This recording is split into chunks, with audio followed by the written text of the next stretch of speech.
Welcome in the latest episode of that SEC podcast. I'm your host, Michael Bratton, and he is, of course, Cousin Shane. Goes by Big Orange Vols on the Twitter machine. What you up to, yo, Tissy Hober?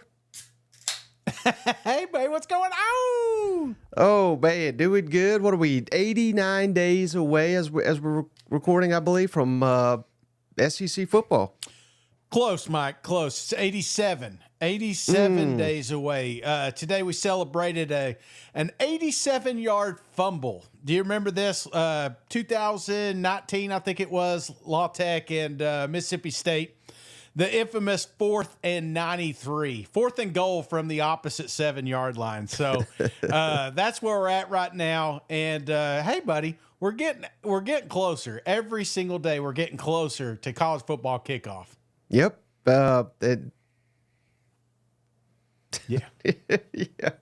I don't know where to go with that. I had a joke lined up, but I'm going to save it. But no, we got a great show lined up, Shane. In case anybody missed it, turn this off now and go check it out because it was that good. Stephen Lasson on the show last week debuted the Athlon Sports anonymous coach comments in the upcoming Athlon Sports College Football Preview magazine, which is available now for pre-order. So go out there and get you in some pre-orders. Help Steven out for all the hard work he did putting that magazine together. But, you know, so much buzz, so much reaction from that, Shane.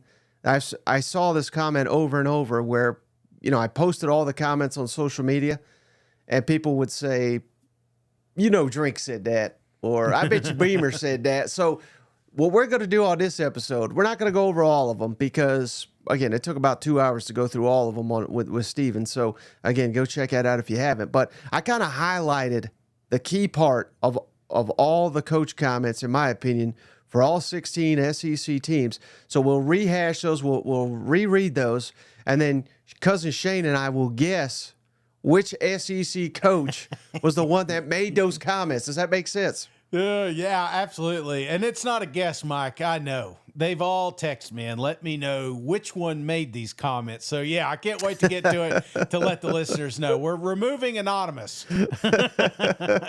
Yeah, if you missed it, too, I was on Finebaum earlier, and I was buddy. I'll tell you guys. You kicked the damn hornet's nest, didn't you? Well, here's what happened. They called me. This has never happened before. I mean, they're great over there. I got nothing bad, and this is not even anything bad to say, but they called me 10 minutes before that, and they just said, hey, someone backed out. Any chance you could join the show? And, of course, I'm always going to say yes to them. And they said, hell, you can even do it over the phone if that's easier. I said, I hadn't showered, nothing. But I was like, let's do it. Let's do it live. So I got the camera up. So I felt the need to give them something, Shane. If I'm their reserve pitcher, so to speak, I got to give them something good so that basically anytime they got a hole in the lineup, I'm eager to fill it. You know what I mean? Absolutely. And it's not that you said anything bad. It's just, you know how it is. It gets took out of context. If you look at the body of proof, and I always know when you're on, man, you know, because I get a couple of these tweets sent to me, says, hey, Shane, come get your boy. Or, yeah, Mike's done lost it, or something like that. Like, damn, what did he do now? And the hornet's nest, for those that didn't hear, are you going to play it? Or I didn't want to take any of your thunder here, but basically, I don't have it queued up. Sorry, okay. I do not. No, that's fine. Basically, Mike says that he believes that A&M will have a better season than the Texas Longhorns. So that was the hot take. Mm-hmm. But what I noticed in your scripting here is that you mentioned that both could have a 10-2, 9-3 type season. Right. So we're not talking about one is just going to implode and the other is going to excel. You're just basically, what it came down to me was that final game that potentially A&M could beat Texas, and then that's why you feel like they have or they're going to have a better season. Right, and that's why you're one of the smartest commentators out there, Shay, because you nailed it. Again, that didn't say anything bad about Texas. Just said they ain't going to be as good as A&M. So it is what it is. But, hey, appreciate you, Cousin Daniel. Hey, how about this? Cuz. Just gave us a donation here. When's Mizzou finally going to invite back Shane to the ceremonial tradition that is beating the big Mo drum before I get. Hey, I don't know, but as soon as they do, we'll be up there. You know what? Just give me the call drink, man. I'll be up there. I would like to do. I've seen everything. There's like a some sort of fire truck and everything. I mean, it's a whole event. So absolutely, I'd love to be a part of that.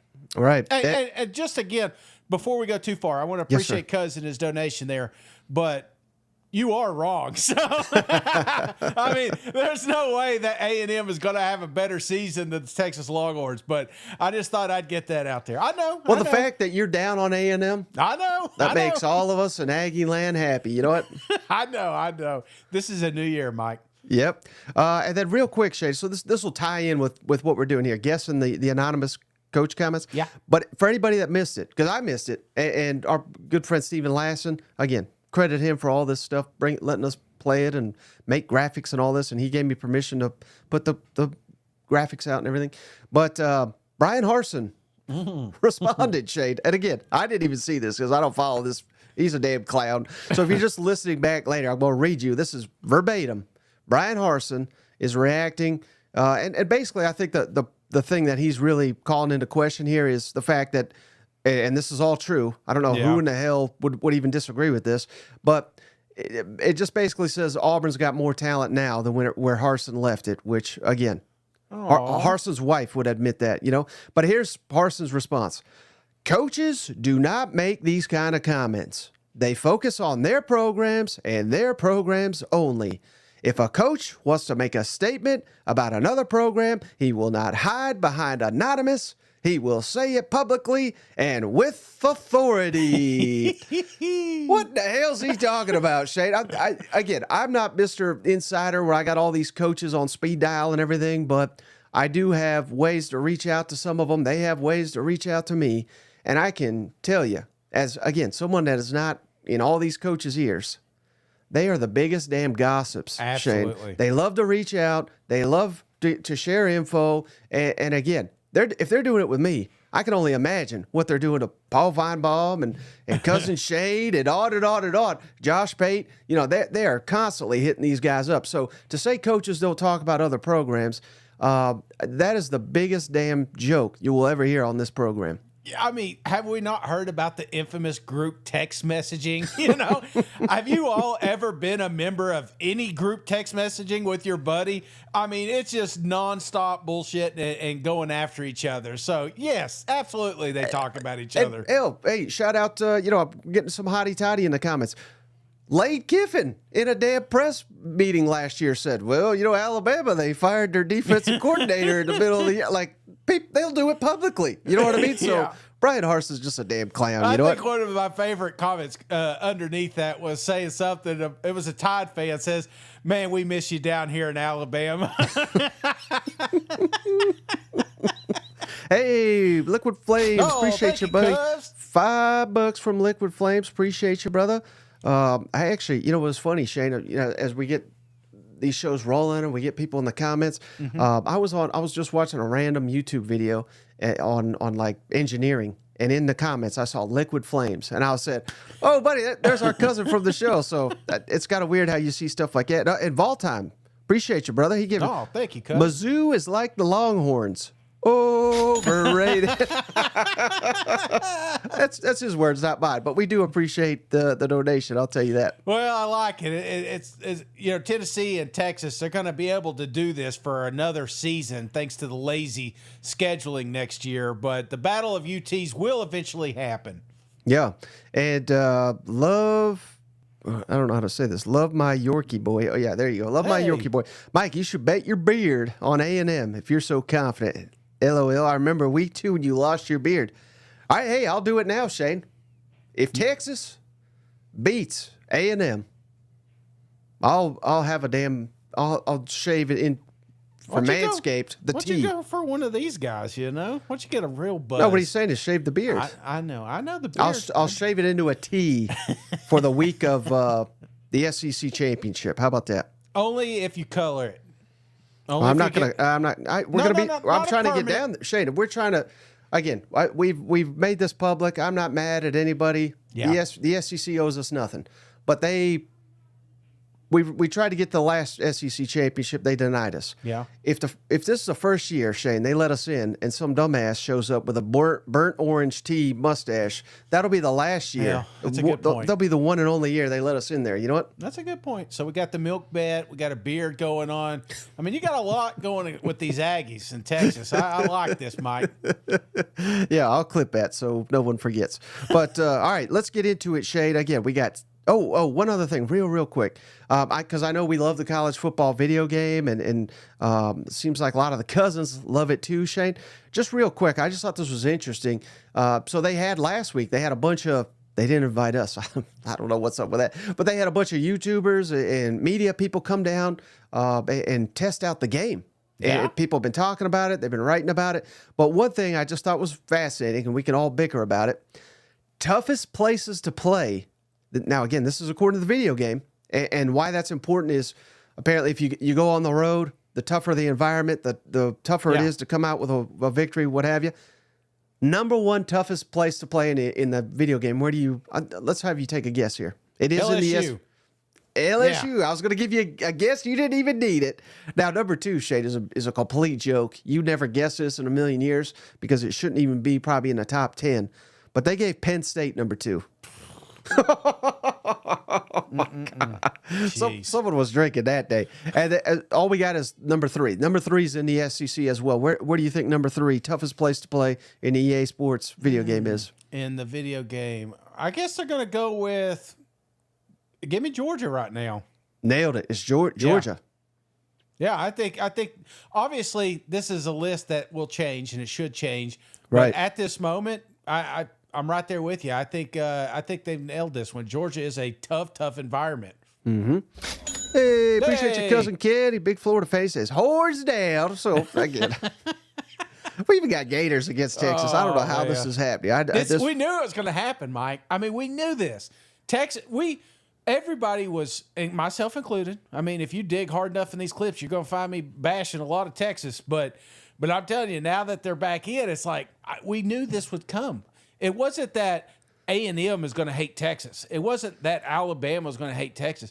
Texas is just one of those brands, like the Patriots growing up in the day. You know, it's just or the Yankees. You know, it's a logo that you saw on the back of a truck, and you're like, hey, these bandwagon fans. You know, yep. So that's to be expected. All right, Shay, let's get into it here. Let's start with old Alabama right here. Interesting stuff here in the Athlon Sports College Football Preview Magazine. But right here's the part I wanted to highlight, Shane. The biggest win was keeping Jalen Milroe around. That was a no-brainer for him after watching what the staff was able to get out of Michael Penix Jr. And, of course, he's talking last year at Washington. Mm-hmm. I have a firm belief in who made these comments. Would you like me to go first, or would you like to go? I'll let you go on this one. I think this one, Shane, was said by Steve Sarkisian. Ooh. Because you got to remember, Michael Penix. Oh, baby, did he carve him up in the college football playoff? So, again, if I'm sitting here looking at it and I'm Steve Sarkisian, I say, well, that's a no-brainer, right? Milroe, stay there, get developed. Now, maybe if there was an opening at Texas to be a quarterback, they took damn near everybody else off Alabama's roster. They would have taken Milroe, too, if they didn't have Ewers and Arch Manning. But give me Steve Sarkisian for that one. Yeah, no, I think that's a good one. It almost feels like a comment, though, that's coming up on an opponent that will face them. You know what I'm saying? I mean, there's a little bit of that going on. It's just like, damn, they kept him, you know? I was hoping he'd go on. I was hoping he'd transfer. I was hoping anything but having to face him this year. But I think you make a good point about Penix being involved in that comment. So this is a guy probably that faced him. So, yeah, I like this one. And also, again, this is just an assumption, but if I'm an offensive-minded guy like Sark, that's kind of how I view things, quarterback development, things of that nature. So there's a couple, hints there. All right, how about our boy Sam Pittman, Shane? Let's hope he turns it around. But this is the hot seat job for the SEC heading into the season. Sam Pittman is such a well-respected guy across this industry. You really feel for him having a guy like Bobby Petrino, who the fans and boosters probably think should be the head coach, coming in right underneath him. That's the SEC right there. If you had to guess, Shane, who made that comment? I have a good feeling on this one, but would you guess anyone there? I'm guessing Eli Drinkwitz. Ooh, I really? just think, I think that this is a guy, if you look at the comment and the wording, it's just something that I could see him saying, like, hey, I'm not on the hot seat. Guess who is, though? The guy down the street, the guy we have to face. You know what? Bobby Petrino should probably be the head coach, just getting shit going. So, I don't know. This feels a little bit like a rivalry coach here. Right. Oh, okay. I see. You went a little different direction. I went with Shane Beamer. Because Shane Beamer, Sam Pittman used to work together at Georgia. Yeah. You see the tie-in there. It's talking about how respected Sam Pittman is in the SEC, and just given the fact that, he was on cloud nine about 12 months ago, Shane Beamer. Those fans were excited. Carolina's back. We whooped Tennessee. We whooped Clemson.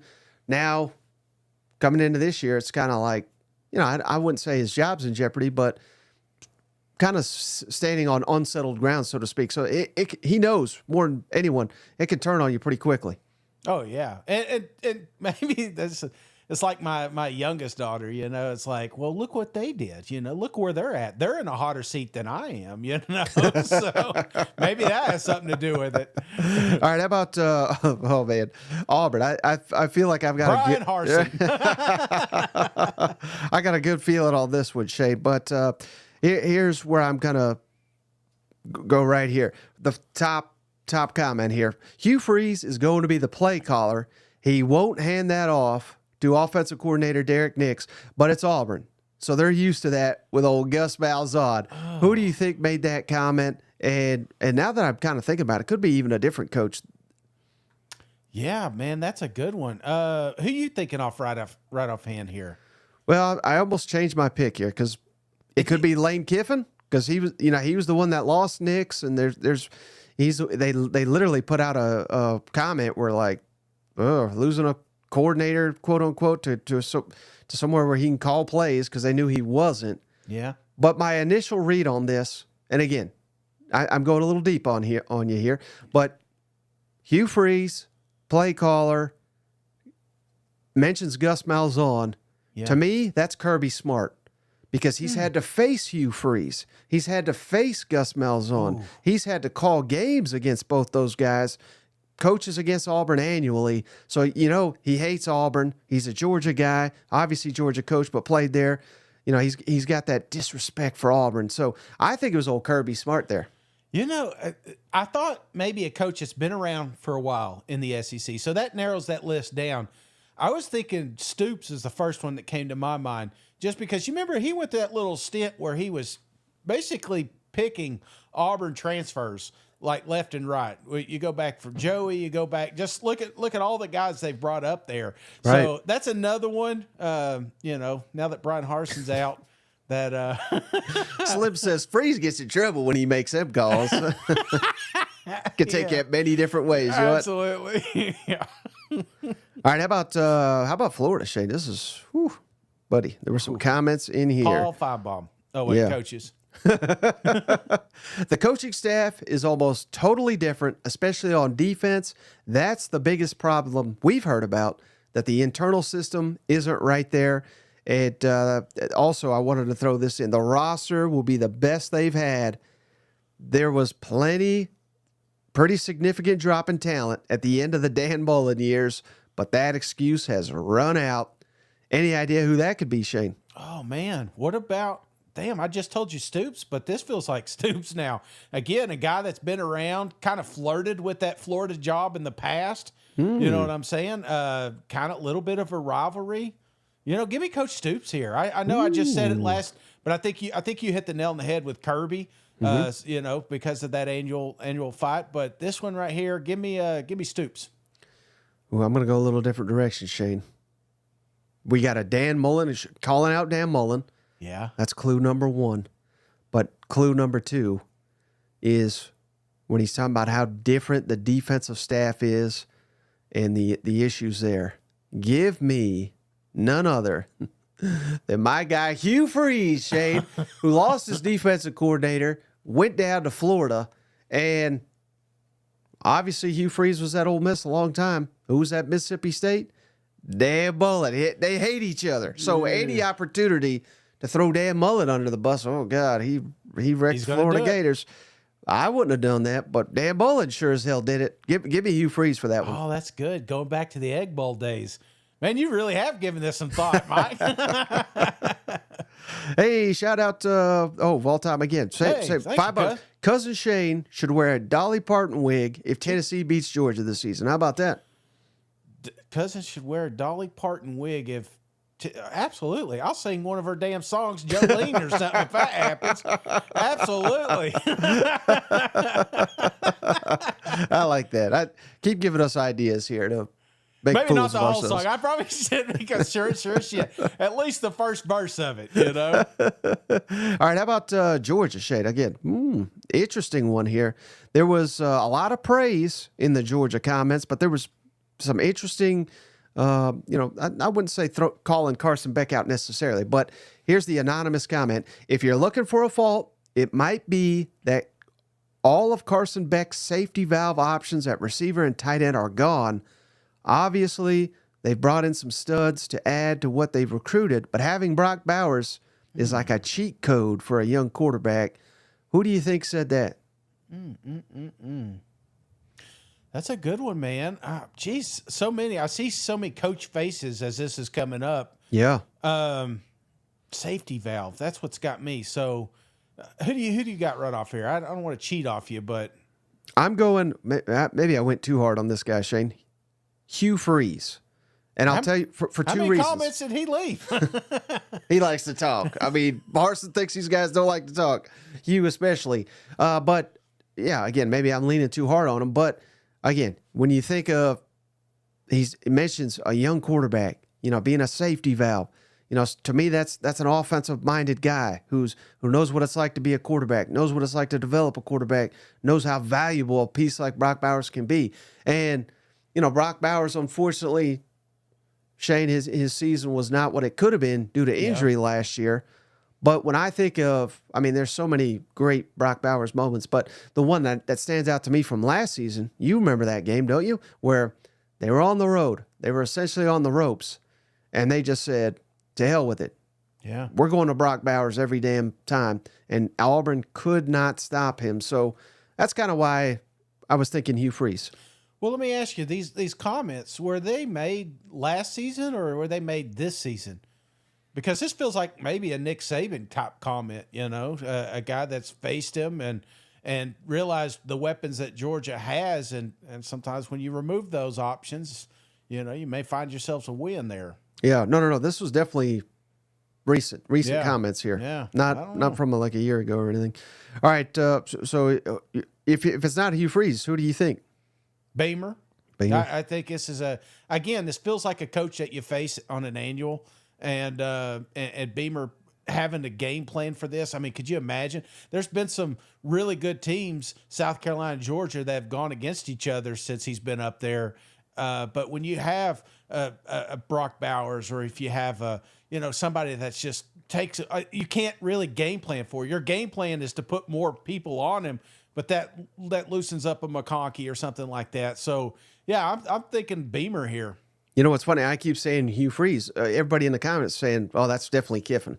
Yeah, I haven't saw a definite Kiffin yet. So yeah, I'm waiting for that one too. Okay, let's do Kentucky next year, Shane. It's here we go. After the A&M flirtation with Stoops, a lot of us think he's probably going to end up retiring from Kentucky in a few years. He'll leave the game at a smart age, the way his brother Bob did. Before that, they've got to rework that offense again. It's remarkable in this league how often they lose offensive coordinators and the program doesn't collapse. Who do you think said that about Kentucky? Stoops this feels like a Kirby Smart. This feels like talking about his brother Bob and stuff. Oh no, maybe Sam Pittman. Bingo. Yeah, I can see Sam saying this. Yeah, that's exactly where I went, Shane. He's from Oklahoma. He's very familiar with that program. Yeah. And just, I think that last part, especially losing your offensive coordinator, they've not fallen apart. That's what happened to Arkansas last year. Now, we hope that they've got that corrected, but getting Bobby Petrino in there, but it's difficult. And given the fact Mark Stoops, he's the longest tenured coach in the SEC right now. So the fact he's been able to be there so long, to me, that's a Sam Pittman comment right there. Yeah, no shade, just like, hey, this is where it was. And me and Bob, we were drinking a beer, and he's going to go out just like I am one day, just out in the sunset. All right. Now, how about this one, Shane? I like this one here. LSU, they've been sort of off schedule, you could say. They had a Heisman quarterback a little too soon. Because if you plugged in Jaden Daniels into this year 3 staff and roster, I think they could contend for a conference title and playoff seed. Who do you think said that about them LSU Tigers? I know everybody's been saying Lane Kiffin up to this point, but I think Lane Kiffin here. Yeah. This is 2 teams again facing an annual and realize that the perfect storm almost happened down there in LSU, but it just didn't come around to fruition. Right. That's exactly where I went with that one, Shane. Lane Kiffin. And again, he's not completely throwing Brian Kelly under the bus, but this is, again, I hate to keep talking about my Finebaum appearance, but this is kind of what I said. I mean, hell, you lose the Heisman Trophy winner, number 2 overall pick, wasn't he? 2 first-round receivers, and everybody's penciling in LSU to be right there in playoff contention. I don't see it. I mean, No. I think we're going to get there and say, my God, I don't think we realize how good Jaden Daniels was and how what a missed opportunity that was. There's a reason, Shane. Again, you want to say something dumb I've said. I had LSU as my champion last year. You did. And had they not had freaking Matt House in that defense, they may have actually done it. Well, but they did. Yeah, they did. But maybe 1 year too soon. If it Right. was 1 year later, maybe we'd be having us a national champs down there in LSU again. Yep. All right, how about Ole Miss? This is a good one here, Shane. Let me track you down here. Oh, buddy, this was my favorite one, if I think of all of them. If they can make it to Atlanta and go to the college football playoff, it will be the success story of the portal era. I think it takes a certain kind of personality to manage a portal culture on your roster, and Lane Kiffin has it where someone like Jimbo Fisher does not. So we got some Jimbo, mocking him. We're praising Lane Kiffin. Who made this comment, Shane? Well, it's easy. It's Dabo. Because he does not. No, I'm sorry. Wait, can other conference coaches make these? No, these are SEC. Okay. Yeah, I was just saying because he does not believe in the portal. So, shit, man. Give me. They have absolutely nailed it where I was going. They've nailed it in the comments, Shane. I was thinking drink, but I've already said it. So Kiffin made these comments. Call it out, Jimbo. Praise it himself. That's damn Kiffin right there. And if it's not him, oh, that's good. If it's not him, it's Nick Saban called in. Like Kiffin you were right. would be a vote for himself kind of guy, wouldn't he?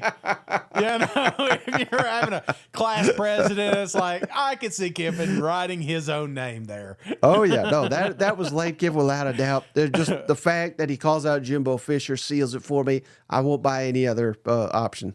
Oh, I think you nailed it, man. All right, how about these Mississippi State comments? These are some good ones here. Let me pull them up real quick. So Jeff Lebby is going to give them that kind of Lane Kiffin energy and obviously a similar offense, and he's going to attack recruiting skill position guys. Who do you think said that about Jeff Lebby? Energy and similar, and he's going to attack recruiting skill position guys. Jeff Lebby is going to. I don't know, man. Who you got on this one? Give me Sark. I'm going Steve Sarkisian because he's tight with Lane Kiffin. I think he respects the hell out of Lane Kiffin, his offense. Yeah. And just, he knows recruiting really well, too. So a lot of people are saying Venables, too. That certainly could be one as well. I was leaning a little Venables, again, faced him last year. kind of knows what he's going to be bringing to the SEC here. And recruiting position, that's the thing. It's the skilled positions, you know. So, yeah, I could get with him. Yeah, and Lick was asked. These are anonymous comments, right? We're just speculating. Correct. That's why in the title we're guessing. We're just guessing. I don't have inside knowledge on who made these comments, but we're right 100%. So what we said is gospel. Just trust right. Just trust us on this one. You know what? All right. How about Mizzou, Shane? I think you're gonna like his ones here. They're weaker in the secondary than last year, and they have to replace Cody Schrader, and the league is getting harder with no more Eastern Division and adding the 2 Big 12 teams. Who said that about them Missouri Tigers? God, that feels like a Josh Heupel kind of comment. You know, since Cody Schrader ate our damn lunch. So, Yep. yeah, I'm going with Josh Heupel here. Yeah, that's exactly where I'm leaning as well. Josh Heupel, Cody Schrader was a damn demon for them last year, made the defense at Tennessee quit, and just the fact that I think this is key, Shane. Obviously, where did Josh Heupel play football? Oklahoma. And they were in the Big 12 then. If you played at Oklahoma or Texas back in the day, I would imagine you would solely associate those teams with the Big 12. So there's clues there as well. That's Josh Heupel right there. Sounds like you got some Longhorn fans sneaking in your house right now, Mike. Your dog's trying to save your life here. Yep. No, without a doubt. All right. How about Oklahoma, Shane? Let's see which ones we're going to go with here. Yeah. They're starting to round out on defense to a unit you'd expect Brent Venables to be coaching at Clemson. That's the good news entering the SEC. The bad news is that they could be bad on the offensive line, and if they can't pull some guys together late in the portal, ooh, buddy. Clemson, man, maybe a Beamer. Shit, how many times did I say Beamer? I think that's my default. It's a Clemson thing that threw me off a little bit, you know, but offensive line, he wouldn't be complaining about that. I don't know, man. What's your dog think? We are going with Shane Beamer. You had it right. You okay. shouldn't second-guess yourself like that, Shane. Who plays Clemson annually? And again, I'm trying to think. I don't. Maybe just the last year under Brent Venables, but I think they would have played him at Clemson as well. Clemson when he was at Georgia, I think they played. So there's history there. There's a lot going on. And to me, it was that last comment, Shane. The offensive line. You ain't getting that right. Good luck in this league. South Carolina had a couple of injuries on the offensive line last year, and it all crumbled. You're right. You know? You're right. That's a good point right there.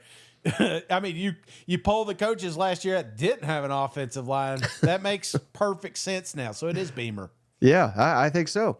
Well, speaking of Beamer, let's get to his comments here, Shane. Shane Beamer is a great football guy overall. Just a high-energy, passionate thinker. Can't say enough good about him. Last year was just a reality hitting the wall. That's what it's like in this league when you're trying to maintain success at any program, but especially one that has to fight for everything in the shadow of the big boys. Who said that about Shane Beamer? That feels like a Billy Napier, you know. Again, kind of dealt with it. Had a tough game last year. Shadow of the big boys. You're looking at this schedule. We're talking about the Georgia. We're talking about the LSU. Somebody that is living in that shadow as we speak. So give me Billy here. Ooh, I think you're wrong, Shane. I went in a different direction. You could be right. Hell, I don't know. But I'm going with Eli Drinkwitz, Shane. And I'll tell you why. All this praise for Shane Beamer. Yeah. You know who loves coaches? Who? Guys that beat their ass all the time. He's never lost to South Carolina. That's a hell of a guy over there. We got to keep him employed. And he knows what it's like to be at one of these schools that is not traditionally known as a dominant football program, particularly in the SEC where it's just, my goodness, it's a murderer's row year after year. So I think Drink is well aware, how quickly it can flip on you or the rug get pulled out on you if you ain't at one of these power or perceived power schools. So, I don't know, just some clues there that I think it is Drink. Yeah, okay. You're wrong. It's Billy, but go ahead. All right, how about, well, if it was Billy, it'd be terribly long and terribly boring. Trust me. Yeah. All right, how about comments? Shane's sleep habits are phenomenal. And no, I'm just kidding. Comments for Tennessee, Shane. That staff thinks that Nico will be the best quarterback they've had in the system.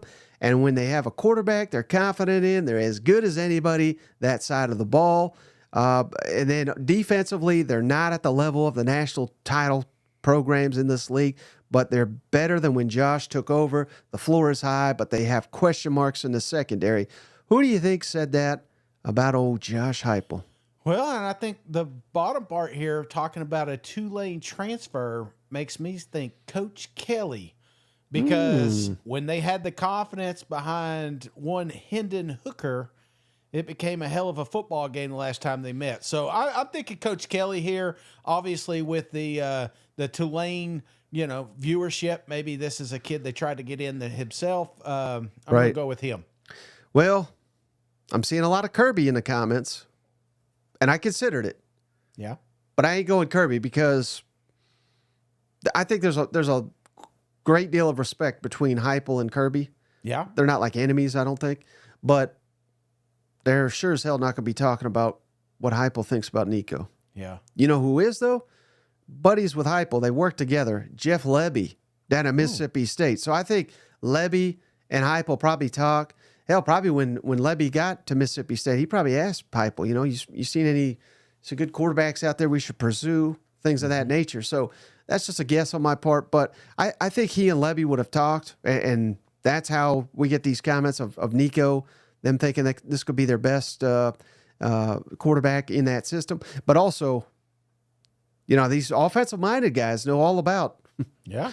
There's a day of weakness there in that secondary that could be exploited in a big, big way. So, again, maybe a little bit of a leap on that part, but I just think that the connection between Heupel and Lebby, I think they've had conversations about their quarterbacks. Okay. All right. But if you read the comments now and then look at a picture of Coach Kelly, you'll see it.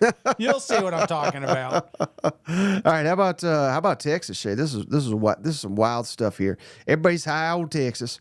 I think there's a tendency to look at the SEC expansion from the point of view of the new programs having to acclimate to the league. But this may be the other way around. You can't compare Texas or Oklahoma to those Texas A&M and Mizzou programs that came in.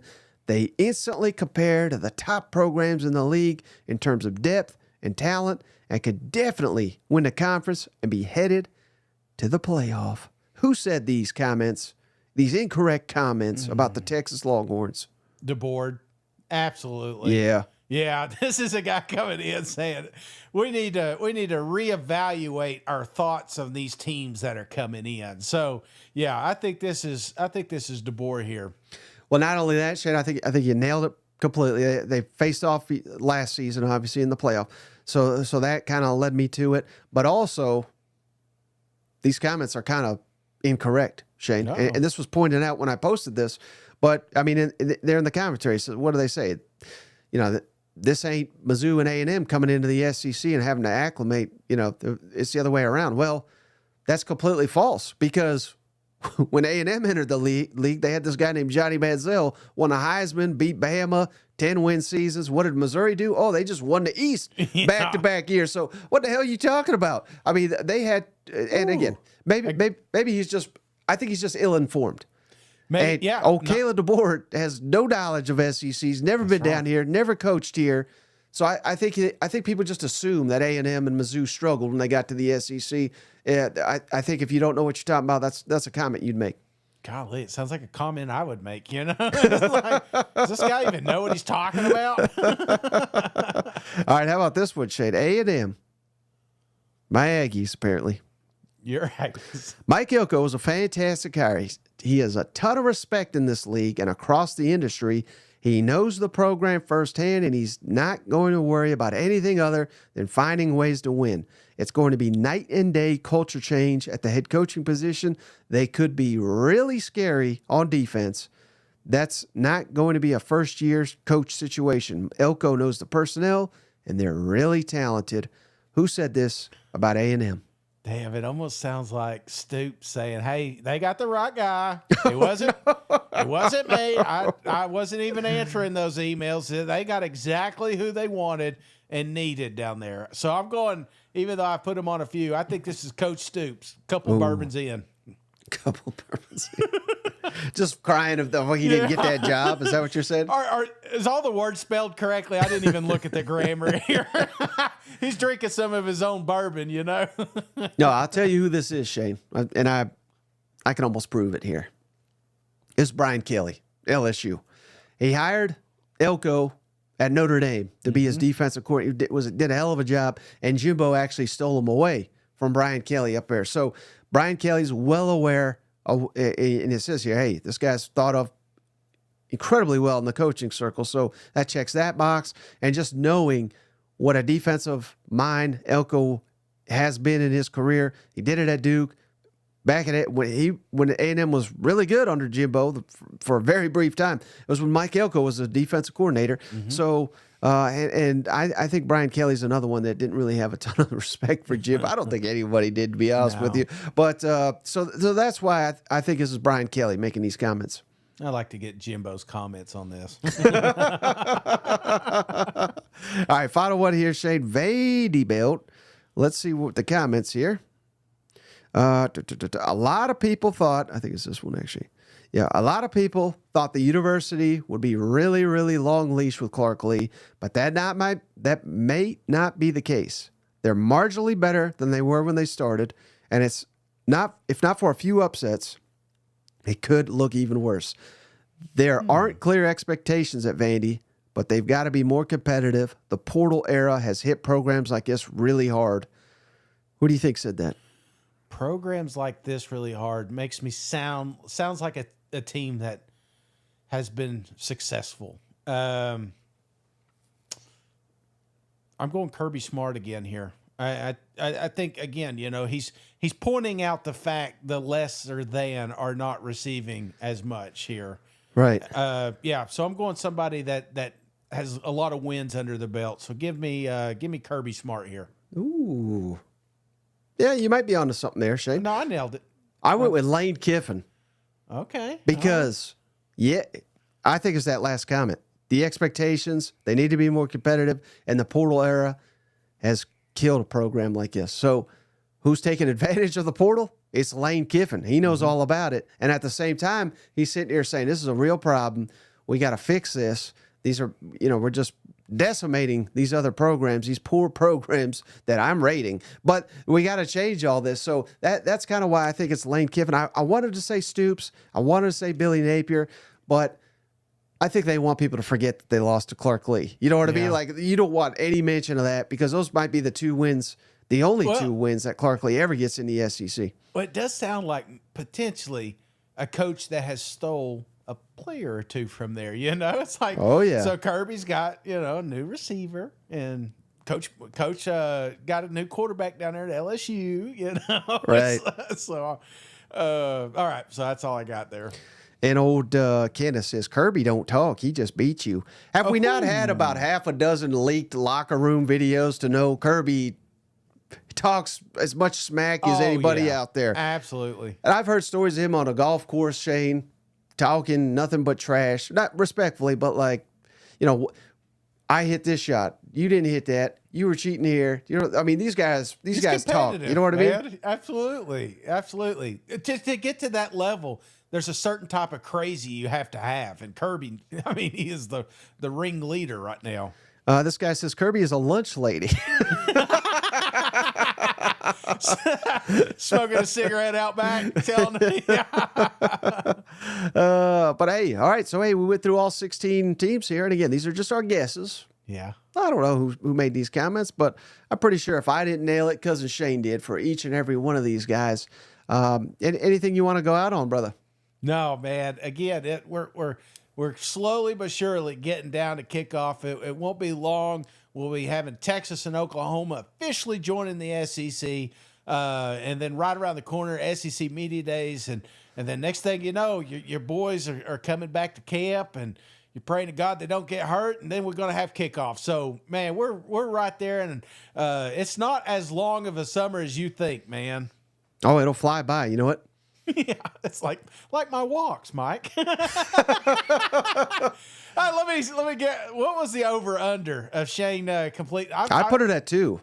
2. Well, I got 7, I think. Right. I'm still putting them out there. So yeah, because Shane clearly fell off the wagon again. You know, I got a problem. I'm not gonna lie, but I'm gonna try to get back on it tomorrow. I promise. Well, I'm glad you said something, Shay, because that's where I was gonna go when I hesitated earlier. But I was like, I'm not gonna throw him under the bus. But no, you did it for yourself. So. I mean, clearly, when you see the cousin Shane's countdown, and then you stop seeing Shane at the end of the video, that's usually a telltale sign. I'm kind of surprised none of the listeners are like, "Wait a minute, where'd he go?" You know, they just want to see the highlight anyway. But yes, I promise, I'm going to get back on the wagon here just after I rip through some of this ice cream I got left over. Well, it's hot out. You deserve it. It is very warm out there right now for a May. Yeah, and if you haven't now, hey, check out, we posted all the videos we got at the On 3 event, so go check that out. I don't have anyone scheduled in the studio right now, but we're going to continue to get people in studio as long as we can get them. So we're trying to, and we got a couple things in the works over here to keep bringing unique content. I hope you guys appreciate the effort here. It's tough during this time of year to come up with unique things to talk about, but we're trying our hearts out here, and we appreciate each and every one of you for just keep showing up. You know what? Well, and a lot of the show topics are from the listeners. So, yeah, you got something you want us to discuss. We got some cool stuff coming up. As longtime listeners know, we're about to start getting into our breakdowns of each individual team, and we'll have more on that probably later this week. But yeah, this is the dog days of summer, and if you've got a topic you want us to cover, I love the mailbag questions. So we're going to be getting those, and I'm going to get those reviews in. So if you haven't got a chance, get a wild review in, because my drunk ass is going to try to read through them. Yep. All right, brother. Well, hey, that's all I got on this episode of the show. I appreciate you. As always, I appreciate each and every one of you. We'll catch you all in the next one. All right. See you guys. Go Vols.